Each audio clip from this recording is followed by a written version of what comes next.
الحمد لله وكفى وسلام على عباده الذين اصطفى أما بعد. قال الله تبارك وتعالى في القرآن المجيد والفرقان الحميد: أعوذ بالله من الشيطان الرجيم. بسم الله الرحمن الرحيم.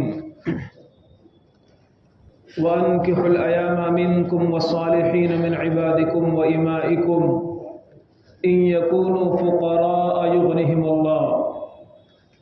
وقال النبي صلى الله عليه وسلم: إن أعظم النكاح بركة أيسره مؤونة، أو كما قال صلی اللہ علیہ وسلم. محترم بزرگوں اور دوستوں، دین اسلام قیامت تک کے لیے، ہر جگہ کے لیے اور ہر انسان کے لیے اسی طرح صاف و شفاف ہے جس طرح اللہ کے نبی صلی اللہ علیہ وسلم اور آپ کے صحابہ کے لیے تھا. خود قرآن پاک نے اس چیز کو واضح کر دیا ہے کہ الیوم اکملت لکم دینکم واتممت علیکم نعمتی.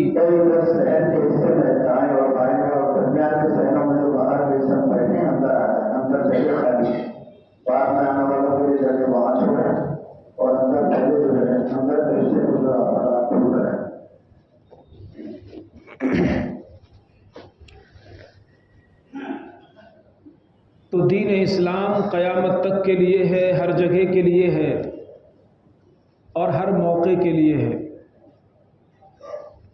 اللہ کے نبی صلی اللہ علیہ وسلم جب شریعت لائے اور آپ نے عملی طور پر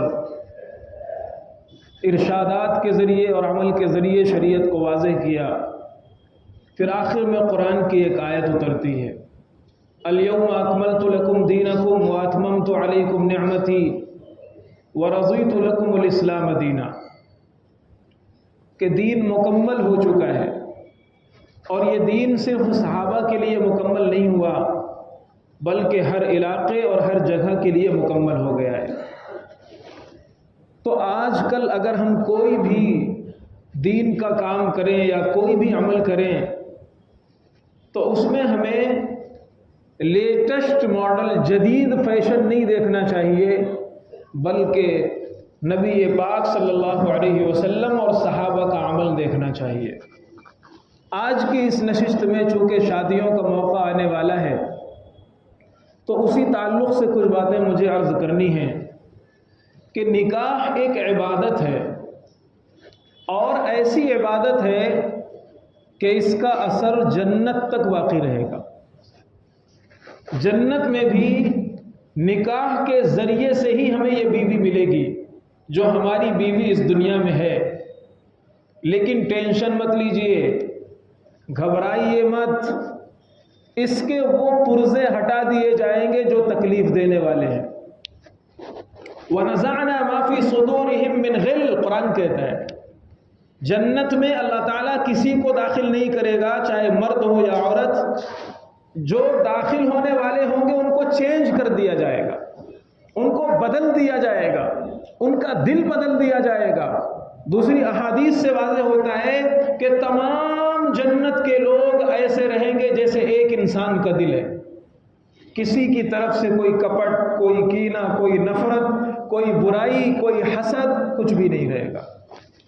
تو جنت میں ہمیں یہ بیوی جو ملے گی وہ اس لیے ملے گی کہ ہمارا نکاح چلتے چلتے یہاں تک پہنچا ہے. تو نکاح ایک عبادت ہے، تمام انبیاء کرام کی تقریباً سنت ہے، اور تمام انبیاء کرام نے تقریباً اسے کیا ہے، اور اللہ کے نبی صلی اللہ علیہ وسلم نے اسے عبادت کے طور پر ہی پیش کیا ہے.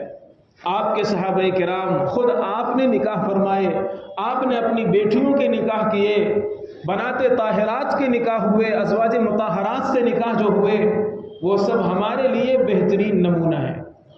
لیکن پریشانی یہ ہے کہ ہم جس کلچر میں جیتے ہیں، جن لوگوں کے بیچ میں جیتے ہیں، وہ ملا جلا کلچر ہے.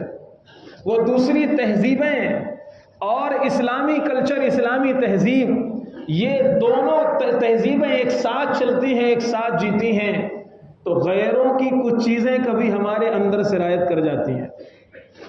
غیروں کی کچھ چیزیں، کچھ تہذیبیں، کچھ کلچر وہ ہمارے اندر آ جاتے ہیں، اور یہ جو ہمارے اندر آتے ہیں یہ ہماری کمزوری ہوتی ہے۔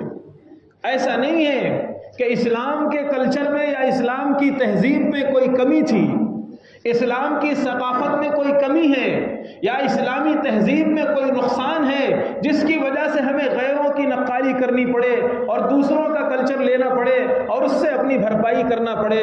نہیں، یہ ہماری کمی ہے کہ ہماری للچائی نگاہیں دوسروں کی طرف اٹھ رہی ہیں۔ یہ ہمارے ایمانی کمزوری ہے کہ ہم ویسٹرن کلچر کی آؤ بھگت کر رہے ہیں۔ یہ ہمارا ایمانی نقصان اور کمزوری ہے کہ غیروں کی طرف سے اٹھنے والی چکا چوند ہمیں پسند آ رہی ہے۔ یہ ہمیں اپنے اندر جھانک کر دیکھنا چاہیے کہ ہمارا پانی کہاں مر رہا ہے، ایمان ہمارا کہاں جا رہا ہے۔ اس لیے ہم نے نکاح جیسی آسان عبادت کو انتہائی درجہ مشکل بنا دیا ہے، انتہائی درجہ مشکل بنا دیا ہے۔ اور کیسا مشکل بنایا ہے وہ تو باتیں آگے آئیں گی، لیکن پہلے نکاح آسان کتنا تھا۔ جس وقت شریعت اتر رہی ہے، نبی پاک صلی اللہ علیہ وسلم اور صحابہ کرام کے دور میں نکاح کتنا آسان تھا، میں ایک مثال دیتا ہوں۔ حضرت ابو دردہ رضی اللہ تعالی عنہ مشہور صحابی، حضرت سلمان فارسی رضی اللہ تعالی عنہ مشہور صحابی، اعلیٰ درجے کے متقدمین اسلام صحابہ میں ان کا شمار ہوتا ہے۔ تو حضرت سلمان فارسی رضی اللہ تعالی عنہ کو ایک جگہ نکاح کرنا تھا، قبیلے کا نام ہے قبیلہ بنی لیث، اس خاندان میں ان کو نکاح کرنا تھا۔ حضرت ابو دردہ رضی اللہ تعالی عنہ سے فرمایا کہ آپ چلیے اور فلاں خاندان میں فلاں گھر میں ایک لڑکی ہے، وہاں مجھے نکاح کرنا ہے، آپ میرا پیغام ان کو پہنچا دیجئے، آپ میرا پیغام انہیں دے دیجئے، انہیں پہنچا دیجئے۔ انہوں نے کہا ٹھیک ہے، کوئی حرج کی بات نہیں۔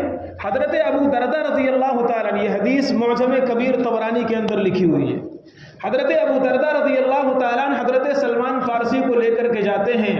سلمان فارسی رضی اللہ تعالیٰ عنہ کو گھر کے باہر روکتے ہیں اور گھر کے اندر جاتے ہیں، اور لڑکی کے والد سے ملاقات ہوتی ہے۔ آنے کی وجہ بیان کرتے ہیں کہ آپ تو سلمان فارسی کو جانتے ہیں، ان کی خوبیوں کو جانتے ہیں، ان کا سبقت فی الاسلام، یعنی بہت پرانے صحابی ہیں اور اسلام انہوں نے شروع زمانے میں قبول کر لیا تھا، یہ بھی آپ کو معلوم ہے۔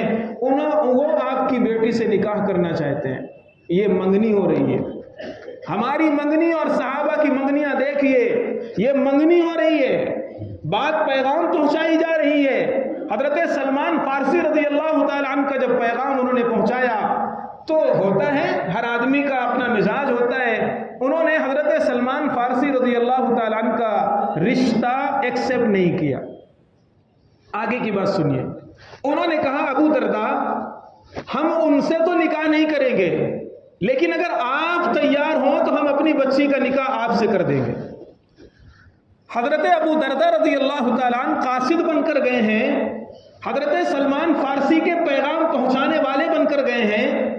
اب اندر وہاں پر لڑکی کے والد موجود ہیں اور لڑکی کے چچا وغیرہ موجود ہیں، گواہ موجود تھے۔ اسی مجلس میں گھر کے اندر حضرت ابو دردہ رضی اللہ تعالیٰ عنہ کا نکاح اس لڑکی سے کر دیا گیا۔ حضرت ابو دردہ رضی اللہ تعالیٰ عنہ گئے ہیں دوسروں کا پیغام لے کر کے، اور اسی مجلس میں حضرت سلمان فارسی رضی اللہ تعالیٰ عنہ کا نکاح نہیں ہوا، حضرت ابو دردہ رضی اللہ تعالیٰ عنہ کا نکاح ہو گیا۔ نہ نکاح سے پہلے دھوم دھڑاکے تھے، نہ اعلانات تھے، نہ تشہیر تھی، نہ بارات تھی، نہ جہیز تھا، نہ دنیا کے ڈھکوسلے تھے جو ہمارے سماج کا حصہ بن چکے ہیں۔ حضرت ابو دردہ رضی اللہ تعالیٰ عنہ گھر سے نکلے ہیں، حضرت سلمان فارسی سے فرمایا ایک ایسی بات پیش آ گئی کہ مجھے شرم آتی ہے کہ میں آپ سے بیان کروں۔ انہوں نے کہا نہیں بتائیے کیا ہوا؟ انہوں نے کہا ایسا ایسا واقعہ ہوا۔ حضرت سلمان فارسی کہنے لگے کہ اچھا ہوا جب اللہ نے اسے آپ کے لیے لکھا تھا تو مجھے پیغام نہیں دینا چاہیے۔ خیر، میں یہ عرض کر رہا ہوں کہ صحابہ کرام کے زمانے میں نکاح کتنا آسان تھا اور اس طریقے پر نکاح کا دستور تھا، اور ایسا نہیں کہ یہ کوئی اتفاق تھا، اتفاق سے ایک واقعہ پیش آ گیا، نہیں۔ ایک حدیث سنیے، سنن نسائی کی آپ کو سنا رہا ہوں۔ حضرت عائشہ رضی اللہ تعالی عنہا کی ایک رشتہ دار بچی تھی، ذات قرابت اللہ کے الفاظ ہیں حدیث میں۔ ایک رشتہ دار بچی تھی، یتیم بچی تھی. حضرت عائشہ رضی اللہ تعالی عنہا نے اپنے گھر میں اسے پالا تھا. اور حضرت عائشہ کون ہے؟ حضرت عائشہ رضی اللہ تعالی عنہا ام المومنین ہے، نبی پاک صلی اللہ علیہ وسلم کی چہیتی زوجہ ہیں. یعنی نبی کے گھر میں بچی پل رہی ہے اور نبی پاک صلی اللہ علیہ وسلم کے خرچے سے پل رہی ہے. بچی بڑی ہو گئی. حضرت عائشہ رضی اللہ تعالی عنہا نے نبی کی غیر موجودگی میں اس کا نکاح کیا. سنیے آپ حضرات، حضرت عائشہ رضی اللہ تعالی عنہا نے نبی کی غیر موجودگی میں اس لڑکی کا نکاح کیا اور رخصتی بھی کر دیا. اللہ کے نبی صلی اللہ علیہ وسلم کہیں تشریف لے گئے تھے. جب آپ واپس آئے آپ کو معلوم ہوا تو آپ نے پوچھا اچھا اچھے سے رخصتی ہو گئی، سب چیزیں ہو گئی. پھر آپ نے فرمایا رخصتی کے وقت میں تھوڑا سا اشعار پڑھنے والیوں کو تم نے بھیجا تھا یا نہیں بھیجا تھا؟ انہوں نے کہا یا رسول اللہ ہم نے نہیں بھیجا تھا. آپ نے فرمایا تم نے انصار کے گھر میں لڑکی دی ہے، انصار کو یہ پسند تھا کہ کچھ اشعار پڑھنے والی بچیوں کو بھیج دیتے، وہ رخصتی کے وقت میں اشعار پڑھتی. اور آپ نے اشعار بھی بتائے، اتیناکم اتیناکم اتیناکم اتیناکم، ہم تمہارے پاس آئے ہیں، ہم تمہارے پاس آئے ہیں. فحیانا وایاکم، ہمارے لیے بھی خوشی ہو تمہارے لیے بھی خوشی ہو. سنن ابن ماجہ کے اندر یہ حدیث ہے، نسائی کے اندر یہ حدیث ہے. اللہ کے نبی صلی اللہ علیہ وسلم کے گھر میں پلنے والی بچی کا نکاح رخصتی کے ساتھ ہو رہا ہے اور خود نبی کو نہیں بلایا جا رہا. آج ہمارے اندر یہ عجیب کلچر ہو گیا ہے. نکاح پڑھائیں گے تو فلاں مفتی صاحب پڑھائیں گے، نکاح پڑھائیں گے تو فلاں حضرت پڑھائیں گے. فلائٹ سے ٹکٹ کٹا کر کے ان کو بلوایا جا رہا ہے صرف نکاح پڑھانے کے لیے. رسول اللہ سے زیادہ بابرکت کوئی بزرگ ہو سکتا ہے؟ اللہ کے نبی سے زیادہ مقدس کوئی ہو سکتا ہے؟ اور اللہ کے نبی سے زیادہ صحابہ جس طرح محبت کرتے تھے، آج کوئی مائی کلال ویسی محبت کسی بزرگ کے لیے نہیں پیش کر سکتا. حضرت عائشہ نبی کے لیے جان نچھاور کرنے والی، نبی کی جان میں اپنی جان قربان کرنے والی، لیکن وہ سمجھ رہی ہیں کہ نکاح ایسی چیز نہیں ہے کہ اس کے لیے نبی کا انتظار کیا جائے، اس کے لیے نبی کو بلایا جائے، اس کے لیے نبی کی رخصتی ضروری ہو. حضرت عائشہ نے امت کو پیغام دیا ہے. آج ہمارا حال یہ ہے کہ نہیں، تاریخ ڈیلے ہو جائے گی، فلاں بزرگ کا پروگرام تھوڑا سے ارینج نہیں ہو پا رہا، ان کی تاریخ نہیں مل پا رہی ہے.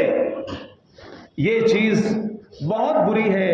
اور ہمارے مزاج میں، ہمارے رواج میں بہت سی چیزیں ایسی شامل ہو گئی ہیں جو اصل شریعت کا حصہ نہیں تھی. اور ایسا نہیں کہ یہ بھی کوئی اتفاق ہو. حضرت جابر رضی اللہ تعالیٰ عنہ، یہ صحیح مسلم کی حدیث ہے، حضرت جابر رضی اللہ تعالیٰ عنہ نکاح کرتے ہیں اور اسی مدینہ میں نکاح ہوتا ہے اور اللہ کے نبی صلی اللہ علیہ وسلم کو نکاح کی خبر بھی نہیں ہوتی اور آپ وہیں پر ہیں، کہیں سفر میں بھی نہیں ہیں. حضرت عائشہ رضی اللہ تعالیٰ عنہ کی حدیث میں تو آپ ایک سفر میں تھے، لیکن حضرت جابر کی روایت میں آپ وہیں پر ہیں اور کسی سفر پر بھی نہیں. اگلے دن حضرت جابر رضی اللہ تعالی عنہ آ کر کے نبی پاک صلی اللہ علیہ وسلم کو اطلاع دیتے ہیں. پھر آپ نے ان سے پوچھا کہ تم نے شادی شدہ لڑکی سے نکاح کیا ہے یا کنواری لڑکی سے نکاح کیا ہے؟ پھر آپ نے ان کو مشورے دیے، بہت ساری باتیں ہوئی اس حدیث میں، لمبی حدیث ہے. مجھے صرف آپ سے یہ سنانا ہے کہ حضرت جابر رضی اللہ تعالی عنہ نبی کے چہیتے صحابی مدینہ میں رہ کر نکاح کرتے ہیں اور آج کا اور اس وقت کا مدینہ آج کا باندرا بھی نہیں ہوگا. چھوٹا سا علاقہ، چھوٹی سی بستی جیسے گاؤں ہوتے ہیں، اس زمانے میں مدینہ کی آبادی اتنی تھی، چھوٹا سا علاقہ، اور نبی پاک صلی اللہ علیہ وسلم کو نہیں بلایا جا رہا، خبر بھی نہیں دی جا رہی ہے. کیا مطلب یہ تھا کہ نکاح اتنا آسان ہے جیسے کھانا کھانا، جیسے پانی پینا، جیسے سو جانا، جیسے اپنے گھر میں چلے جانا. ان چیزوں کے لیے کسی بڑے کو بلانے کی ضرورت نہیں. ایسے نکاح اتنا آسان ہے، کسی کو بلانے کی ضرورت نہیں. لیکن آج صورتحال بہت ابتر ہو چکی ہے. آپ حضرات کو شاید اتنا آئیڈیا نہ ہو جتنا ہم لوگوں کو واسطہ پڑتا ہے. لوگ آ کر کے اپنا دکھڑا اس طرح روتے ہیں اور بتاتے ہیں کہ کلیجے منہ کو آنے لگتے ہیں. ایک صاحب نے سنایا، ایک مولانا صاحب سے 2 چھوٹے چھوٹے بچے لے کر آئے اپنے، اور آنے کے بعد کہا حضرت دعا کر دیجئے، ان بچوں کے لیے بھی دعا کر دیجئے، ہمارے لیے بھی دعا کر دیجئے۔ ان مولانا صاحب نے اور عالم صاحب نے دعا کیا کہ اللہ تعالیٰ تمہیں برکت دے، حلال روزی عطا فرمائے، بچوں کا فیوچر اچھا رکھے۔ جو دعا کے کلمات دیے جاتے ہیں انہوں نے دعا کے الفاظ کہے۔ پھر انہوں نے کہا کہ حضرت خصوصی دعا کر دیجئے۔ کیا کہا؟ کہ حضرت خصوصی دعا کر دیجئے۔ تو انہوں نے کہا کوئی بات ہے کیا؟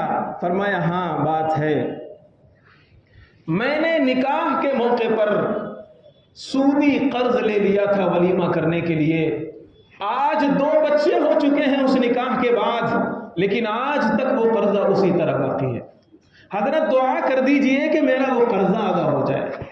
یہ ہے وہ خصوصی دعا۔ نکاح کے موقع پر ولیمہ ایک سنت، ایک عبادت، لیکن ہم نے رواج کی وجہ سے اور سماج کی وجہ سے اتنا مشکل بنا دیا ہے، عبادت کو بھی اتنا مشکل بنا دیا ہے کہ اس کا تصور بھی نہیں ہے۔ نکاح تو ایک عبادت ہے، جیسے نماز پڑھنا ایک عبادت ہے۔ آپ نماز پڑھنے آتے ہیں، کتنا دھوم دھڑاکے سے آتے ہیں، کتنے لوگوں کو اطلاع کر کے آتے ہیں، کتنے برادری کے لوگوں کو بتا کر کے آتے ہیں۔ بھئی عبادت ہے، عبادت کو عبادت کے طریقے پر انجام دیجئے۔ گھر کے کچھ لوگ جمع ہو جائیں، تھوڑا بہت اگر کوئی جمع ہو جائے گھر کے لوگ، نکاح کا مسجد میں نکاح کر لیا جائے، اور گھر کے لوگ جو ہیں اگر کھانا کھا بھی لیں، کوئی حرج کی بات نہیں، بس ہو گیا نکاح۔ لیکن ولیمہ میں سودی قرض لیا جا رہا ہے، اور 2 بچے پیدا ہو چکے ہیں، آج تک وہ قرض ادا نہیں ہوا۔ اور یہ تو میں نے ایک ایگزامپل دیا ہے، یہ تو میں نے ایک مثال دی ہے۔ ہم نے جہیز کی وجہ سے نکاح کو اتنا مشکل بنا دیا ہے کہ جو متوسط درجے کے کمانے دمانے والے لوگ ہیں، بچی کے پیدا ہونے کے وقت سے ان کے دماغ میں بوجھ پڑ جاتا ہے۔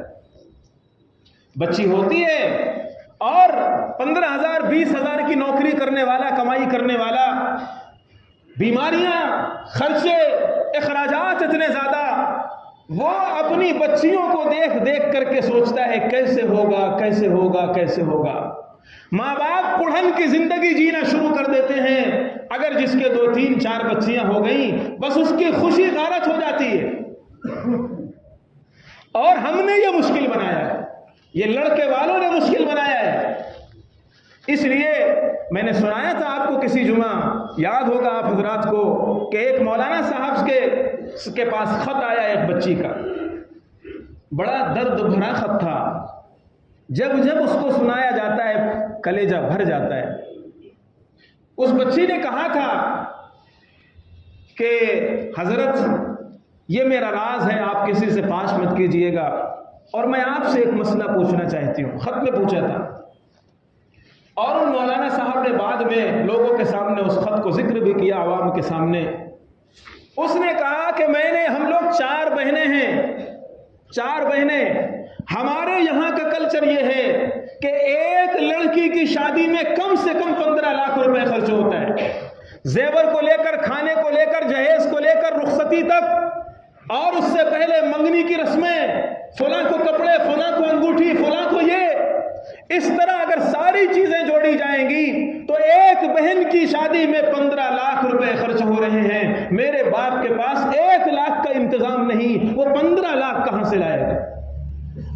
اور ہم لوگ 4 بہنیں ہیں، اور سب تر اوپر کی، یعنی 1 سال 1.5 سال کا فاصلہ، سب کی سب جوان ہو چکی ہیں۔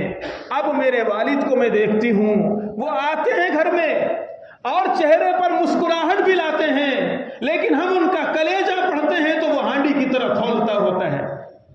ہم ان کے چہرے کو دیکھتے ہیں اور ہم سمجھ جاتے ہیں کہ یہ کسی اور چیز کا غم نہیں، یہ کسی اور چیز کا ٹینشن نہیں، کسی سے ان کی دشمنی نہیں، کسی سے کوئی لڑائی نہیں، یہ غم جو کھائے جا رہا ہے اور ان کی ہڈیاں گھلائے جا رہا ہے، یہ ہمارا غم ہے۔ ایک دن اس خط میں لکھا تھا، ایک دن میں اٹھی رات میں نے دیکھا کہ ابو کے کمرے سے ہچکیوں کی آواز آ رہی ہے۔ مجھ سے رہا نہیں گیا، میں نے تھوڑا جھانک کر دیکھا تو مصلی بچھا ہوا ہے، اور ابو تشہد کی طرح 2 زانو بیٹھے ہوئے ہیں، اور ہاتھ احکم الحاکمین کے سامنے اٹھے ہوئے ہیں، اور ایک ہی فریاد ہے، اے اللہ آپ سے کوئی چیز چھپی نہیں ہے، میں اپنی اولاد سے اپنی کنڈیشن چھپا سکتا ہوں، دنیا والوں سے چھپا سکتا ہوں، لیکن میرا سارا دکھڑا تیرے سامنے کھلا ہوا ہے۔ تو علیم بذات الصدور ہے، تجھے معلوم ہے میرے پاس ایک بچی کو رخصت کرنے کی اوقات نہیں ہے، یہ چاروں بچیاں تیری دی ہوئی امانت ہیں، انہیں میں کیسے رخصت کروں گا؟ اس باپ کی یہ آہ سحرگاہی، یہ آہوزاری بچی کے کان میں پڑتی ہے۔ اب وہ خط مجھے سنانا تھا آپ حضرات کو۔ اس خط میں لکھا ہوا ہے، مفتی صاحب ہم بہنوں نے ڈسکس کیا ہے کہ آپ اگر اجازت دیں تو ہم بہنیں خودکشی کر لیں گی، اپنے باپ کو ہمیشہ کے لیے پریشان کرنے کی ہماری سکت نہیں ہے۔ یہ ہے وہ خط جو ایک جگہ سے وائرل ہو گیا تو آپ کو پتہ چل گیا، ایک بچی نے لکھ دیا تو آپ کو پتہ چل گیا۔ کتنے گھروں کی یہی داستان ہے جو باہر دیوار کے باہر نہیں آ پا رہی، گھٹ کر کے مر رہی ہیں، بال سفید ہو گئے بیٹھ کر کے، عمریں ہو گئی 30 35 40 کراس ہو گئی ہیں، جہیز کی لعنت نے انہیں بوڑھا کر دیا ہے، کسی سے مانگ نہیں سکتے، قرضہ کوئی دے نہیں سکتا، سودی قرض لینے کی بھی اوقات نہیں ہے، اور سودی قرض میں اگر گرفتار ہوتے ہیں تو اللہ حفاظت فرمائے آدمی دلدل میں ڈوبتا اور دھستا ہی جاتا ہے۔ اور کس نے کیا ہے یہ؟ کس نے کیا؟ یہ ہم لوگوں نے کیا ہے، کسی اور نے نہیں کیا۔ صحابہ کرام کا عجیب دستور تھا۔ ایک صحابی کو ایک جنگ میں بکریاں تقسیم ہو رہی تھی، تو ایک بکری میں 2 لوگوں کو حصہ مل رہا تھا، ایک بکری آپ 2 لوگ، ایک بکری آپ 2 لوگ۔ تو ایک صحابی دوسرے صحابی سے کہتے ہیں تم اپنا حصہ مجھے دے دو، ایک بکری تاکہ پوری میری ہو جائے، اور ایک بکری بھی اگر مل جائے گی تو میں مہر دے کر کے اس سے نکاح کر سکتا ہوں۔ اتنا آسان تھا ان حضرات کے یہاں نکاح کہ ایک بکری میں نکاح ہو جاتا تھا، اور ایک بکری 5 بکریاں تو منگنی کی دعوت میں کٹتی ہیں، ایک بکری تو چھوڑ دیجئے، اور ایک مرتبہ شادی نہیں ہوتی، ایک مرتبہ دعوت نہیں ہوتی۔ آپ دعوتوں میں غور کیجئے کتنی مرتبہ کھانا کھلایا جاتا ہے، اور اتنا اہتمام سے کھلایا جاتا ہے کہ اس ایک کھانے میں دوسری شادی ہو جائے گی۔ اس لیے اپنے سماج کو ہمیں سدھارنا ہے، وہ تو بات کی بات ہے، اپنے آپ کو سدھارنا ہے۔ ذہن بنائیے، کون نہیں مانتا ہے، کون نہیں مانتا؟ یہ سب کہنے کی باتیں ہیں کہ وہ لڑکا والا نہیں مانتا، لڑکی والے نہیں مانتے، یہ سب کہنے کی باتیں، سب مانتے ہیں، لیکن ہاں طریقہ ہونا چاہیے اور یہ طے کر لینا چاہیے۔ ایک بزرگ صاحب ہیں، ان کی بچیاں جوان ہوئیں، شادی کے رشتے آنے لگے، انہوں نے طے کیا کہ میں سنت اور شریعت کے مطابق شادی کروں گا، اگر کوئی ایسا لڑکا مجھے نہیں ملا تو میری بچی کماری دفن کی جائے گی، اور خدا قیامت کے دن مجھے کھڑا کرے گا کہ باپ ہونے کی حیثیت سے تو نے بچی کو رخصت نہیں کیا، میں اللہ سے کہہ دوں گا اے اللہ پورے سماج میں تیرے دین کو زندہ کرنے والا کوئی نہیں ملا، اس لیے میں نے لڑکی کو کمارا موت کے گھاٹ اتارا ہے۔ بیٹھی رہے گی لڑکی، لیکن نکاح ہوگا تو سنت کے مطابق ہوگا، شریعت کے مطابق ہوگا، نہیں تو میری کوئی پکڑ نہیں ہوگی۔ اس لیے اپنے آپ کو تو پہلے مضبوط کیجئے۔ یہ ڈاماڈول داماد بولتے بس ارادہ بدل گیا، یہ فلاں رشتہ دار ناراض ہو جائیں گے ارادہ بدل گیا، نہیں، دین کے معاملے میں فولاد کی طرح جم جاؤ، دین کے معاملے میں فولاد کی طرح جم جاؤ کہ دنیا ایک طرف ہو جائے گی، دین کے معاملے میں ہم ٹس سے مس نہیں ہوں گے۔ ٹھیک ہے تمہاری رعایت ہوگی، تم بڑے ہو، تمہارا رشتہ ہے، تمہارا حق ہے، 10 لوگوں کے سامنے مجھے ڈانٹو گے میں سر جھکا لوں گا، لیکن خدا کے دین کے سامنے کوئی بڑا نہیں ہے۔ ہم نمازوں میں کہتے ہیں، اذانوں میں کہتے ہیں اللہ اکبر، اللہ سب سے بڑا ہے، کوئی اللہ سے بڑا نہیں ہے۔ اس لیے جب اللہ بڑا ہے، ایک اللہ سے ہوتا ہے، جماعتوں میں نکل کر ہم اللہ کی بڑائی اور اس کی کبریائی دل میں اتارتے ہیں، کرنے والی ذات اللہ کی ہے، جو ہوتا ہے اللہ سے ہوتا ہے، دل میں اتاریے اسے۔ سماج بائیکاٹ کرنے دو، چھوڑتا ہے چھوڑنے دو، اللہ ناراض نہ ہو، اپنے آپ کو مضبوط کیجیے۔ اس لیے اپنے گھر والوں کو، بیوی کو، بچوں کو، بیٹیوں کو، اپنے گھر والوں کو بٹھا کر کے ان کا ذہن بنائیے، ان کا ذہن بنائیے۔ اور آج صورتحال یہ ہے کہ جب تک لڑکیوں کی شادی، لڑکوں کی شادی پڑھائی کی وجہ سے دیر ہو رہی ہے، اور جب تک لڑکا سیٹ نہیں ہو جاتا، اپنے پیروں پہ کھڑا سبحان اللہ، یہ کون سی لاجک ہے بھائی؟ میں نے قرآن کی آیت پڑھی تھی خطبے میں، اللہ ارشاد فرماتا ہے قرآن پاک میں وَأَنكِحُوا الْأَيَامَ مِنكُمْ وَالصَّالِحِينَ مِنْ عِبَادِكُمْ وَإِمَائِكُمْ، کہ اے لوگو تم میں سے جو بے نکاحیں ہیں، مرد ہو یا عورت، ان کا نکاح کر دیا کرو، إِن يَكُونُوا فُقَرَاءَ يُغْنِهِمُ اللَّهُ، اگر مال و دولت نہیں ہوگا اللہ نکاح کی برکت سے انہیں مال و دولت عطا فرما دے گا۔ قرآن یہ کہتا ہے اور نبی کی سیرت پہ آئی ہے۔ ایک بات سناتا ہوں، حضرت فاطمہ اور حضرت علی رضی اللہ تعالیٰ عنہ کا نکاح، یہ روایتیں سنن ابی داؤد کے اندر، سنن نسائی کے اندر تفصیل سے موجود ہیں۔ حضرت عباس رضی اللہ تعالیٰ عنہ حدیث کے راوی ہیں، اور بھی حضرات سے روایات ہیں۔ ایک بات صرف سناتا ہوں، حضرت علی رضی اللہ تعالیٰ عنہ نے نکاح کا پیغام دیا حضرت فاطمہ رضی اللہ تعالیٰ عنہ کے لیے۔ اس سے پہلے حضرت صدیق اکبر نکاح کا پیغام دے چکے تھے، آپ نے کہا نہیں۔ حضرت عمر نکاح کا پیغام دے چکے تھے، آپ نے کہا نہیں۔ حضرت علی رضی اللہ تعالیٰ عنہ نے نکاح کا پیغام دیا۔ آپ نے ان سے پوچھا مہر میں دینے کے لیے کچھ ہے تمہارے پاس؟ مہر میں دینے کے لیے کچھ ہے؟ فرمایا کچھ بھی نہیں ہے۔ میدان کارزار میں جو چیز کام آتی ہے اس میں سے ایک زرہ ہے اور ایک گھوڑا ہے، تلوار ہے، بس یہی میرے پاس ساز و سامان ہے اور میرے پاس کچھ نہیں ہے۔ حضرت علی رضی اللہ تعالیٰ عنہ نے بتا دیا۔ اللہ کے نبی نے یہ نہیں فرمایا نہیں پہلے اپنے پیروں پہ کھڑے ہو جاؤ، پہلے کوئی جاب مل جائے، کوئی دھندا مل جائے، سیٹ ہو جاؤ، گھر اپنا ہو جائے، دکان اپنا ہو جائے، جب آ کر کے نکاح کا پیغام دینا، نہیں۔ آپ نے فرمایا تمہارے پاس وہ زرہ ہے نا جس کو حطمی زرہ کہا جاتا ہے، اس زرہ کو بیچ دو، اور اس زرہ سے گھر کا جو ساز و سامان ہے، عورت کو رہنے کے لیے بستر چاہیے، اس زمانے میں چکی چاہیے، آٹا پیسنے کے لیے، پانی پینے کے لیے مشکیزہ چاہیے، یہ چیزیں خرید لاؤ۔ 480 درہم میں حضرت عثمان غنی رضی اللہ تعالیٰ عنہ نے اس زرہ کو خریدا۔ جو پیسے ملے حضرت علی رضی اللہ تعالیٰ عنہ کو، اس پیسے سے گھر کا سامان لایا گیا اور اسی پیسے مہر کے لیے کچھ رکھ دیے گئے، اور پھر حضرت علی رضی اللہ تعالیٰ عنہ کا نکاح ہو گیا۔ یہ ہے وہ دہیز جسے ہم کہتے ہیں، اور یہ ہے وہ سامان جو شہنشاہ دو عالم کی شہزادی کے لیے دیا جا رہا ہے۔ حضرت فاطمہ رضی اللہ تعالیٰ عنہ، اور ولیمہ کھلانے کے پیسے بھی نہیں تھے۔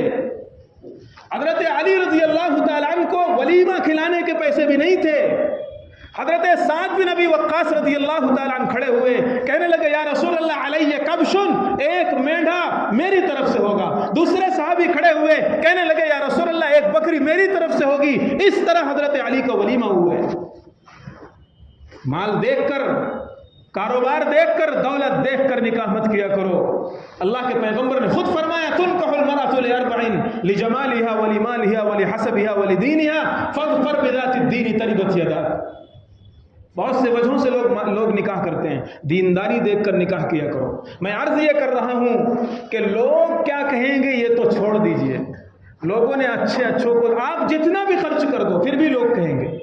آپ نکل کر تو دیکھیے لوگوں کے سامنے، آپ خوب خرچ کر دیجئے تو لوگ اس پر بھی غلط کمنٹ کریں گے، اس پر بھی تبصرے کریں گے، اور آپ نہیں خرچ کریں گے تو اس پر بھی تبصرے کریں گے۔ لوگ کیا کہیں گے یہ بھول جائیے، اللہ کیا کہے گا، رسول اللہ کیا کہیں گے۔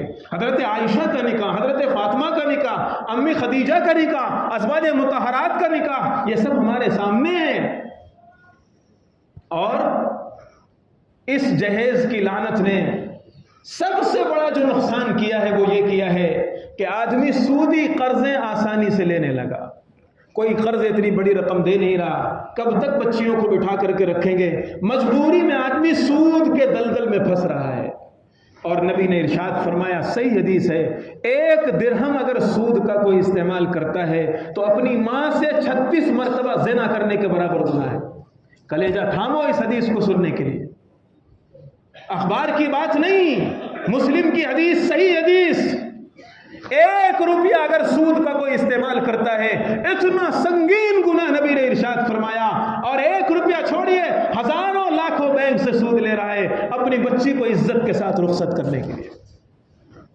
جس نکاح میں باپ کا کلیجہ جل گیا ہو، جس نکاح کے کرتے وقت اور جس لڑکی کو گھر بھیجتے وقت ماں نے اپنے آنسوؤں کو دوپٹے سے خشک کر دیا ہو، اس نکاح میں کبھی برکت نہیں ہو سکتی، اس نکاح میں کبھی سکون نہیں ہو سکتا۔ دوسروں کا کلیجہ جلا کر کے جو لڑکی لے کر کے آئے ہو، اب یہ لڑکی تمہیں آرام دے گی، سکون تمہیں میسر آئے گا، یہ بھول جاؤ۔ خدا کے دین کو زندہ کرو، اللہ اس وقت سکون دے گا۔ اللہ کے دین کو زندہ کرو، اس وقت سکون ملے گا۔ اس لیے مہنگی شادیاں، فضول خرچیاں، اسراف اور کیا کیا خرافات ہوتی ہیں، کس طرح کی رسمیں ہوتی ہیں، ان سب سے اپنے آپ کو بچائیے اور اپنے گھر والوں کو تیار کیجئے، بیٹا اسی طرح تم کو شادی کرنا ہے، ورنہ میں شادی میں نہیں شرکت کروں گا، کوئی حرج نہیں، مفتی ہوں، مسئلہ بتا رہا ہوں آپ کو۔ اگر بیٹا نہ مانے اور کہے نہیں میں خرافات کروں گا، آپ کنارہ کش ہو جائیے اور کہیے نہیں ٹھیک ہے تو میری اولاد ہے، لیکن میں تیرے لیے بھی خدا کا دین نہیں چھوڑ سکتا۔ ان من ازواجکم واولادکم عدوا لکم فاحذروہم، یہی اولاد تمہاری دشمن ہے جو تم کو بے دینی پر ابھارے، یہی بیوی بچے تمہارے دشمن ہیں جو تم کو بے دینی پر آمادہ کریں۔ اس لیے اولاد اولاد ہے، لیکن جب اولاد خدا سے توڑ دے وہ اولاد کی بات نہیں مانی جائے گی۔ اس لیے کہو، مضبوط رہو کہ بیٹا یا بیٹی دین پر نکاح ہوگا تو میں شامل ہوں گا، ورنہ باپ کے بغیر تیرا نکاح ہو جائے گا۔ اور بہت سے لوگوں کا باپ کے بغیر نکاح ہوتا ہے، کتنے لوگ ہیں جن کے باپ ہی نہیں رہتے نکاح ہو جاتا ہے۔ اس لیے اپنے آپ کو تو مت آلودہ کرو۔ اللہ تعالی عمل کی توفیق عطا فرمائے، ہمیں دین پر استقامت عطا فرمائے۔